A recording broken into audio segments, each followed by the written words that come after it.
Okay, after we did the Dylan Bundy, you have to establish your fastball video the other day, I started thinking, why in the world would Dylan Bundy be tapping into effective velocity concepts by utilizing tunnels extremely well, by keeping his speed differentials really solid, using the top part of the strike zone.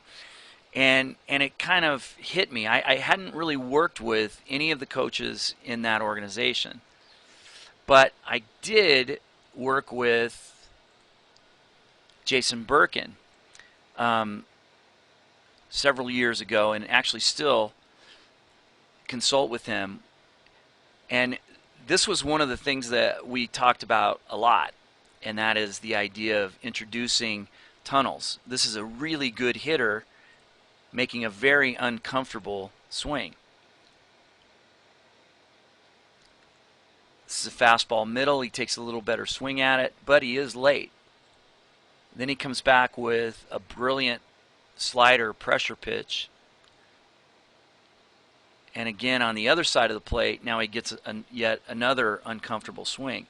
And when you look at those two together, this changeup and this pressure pitch slider, you get an idea as to what the tunnel is all about. Both of these look dead middle, just like that fastball. And then one of them explodes away and losing dramatic speed, so the speed differential is huge. And that's how you get a great hitter, especially a great two-strike hitter, one of the best in the last probably decade, if not more than that. How to get a hitter like that to make two super uncomfortable swings in the same at bat. And the only way that's possible is through effective velocity, through using tunnels and speed differentials in order to make that happen. So then after I started looking at what are the tie-ins, and then it hit me. While Jason was working out with in the minor leagues, he would do effective velocity bullpens. And he called me one day and he was telling me about how he had this buddy, Chris Tillman, who was in the minor leagues with him, and loved to watch him do his effective velocity bullpens. And he was commenting on how he would attack the top part of the strike zone to try to get swings and misses when he knew that that was the best way to go. How he would practice tunneling pitches, how he would practice going from one side of the plate to the other side of the plate to the top part of the strike zone, all coming out of that same tunnel.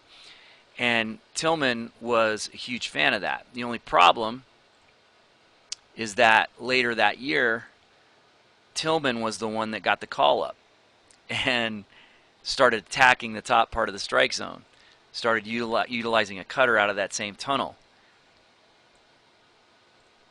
But he really focused a lot of fastballs at the top part of the strike zone, especially when he was at max velocity. And that was something that he learned directly from his EV pen work with Jason Berken. And then I thought, and this is pure speculation, of course, because I wasn't a fly on the wall and didn't hear Chris Tillman talk directly to Dylan Bundy, but I think it's fairly safe to assume that most guys, when they start to utilize something that is super effective, there is usually a reason why all of a sudden, instead of going down and away, down and away, down and away, like the Orioles organization has preached over the years, somebody all of a sudden is not.